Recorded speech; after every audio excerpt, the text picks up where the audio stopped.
গরমকালে আমরা দোকান থেকে কোল্ড ড্রিঙ্কস কিনে খাই।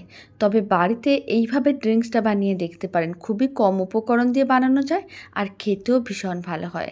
প্রথমে একটা কড়াই নিতে হবে, তার মধ্যে ২ চামচের মতন দিতে হবে গোটা জিরে। ফ্লেমটা মিডিয়ামে রেখে গোটা জিরেগুলোকে হালকা লাল করে ভেজে নিতে হবে। তারপরে মিক্সির জারের মধ্যে নিয়ে ঢাকনা বন্ধ করে খুব ভালো করে গুঁড়ো করতে হবে। জিরের গুঁড়োটা এক সাইডে রেখে দিলাম।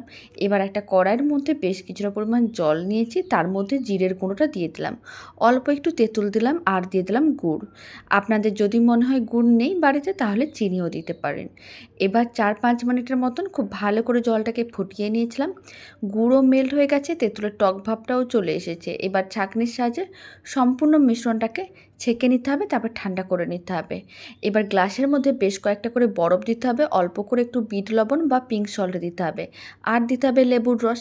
তারপরে যে জলটা রেডি করে রেখেছি সেই জলটা দিয়ে একটা করে পুদিনা পাতা দিলেই রেডি।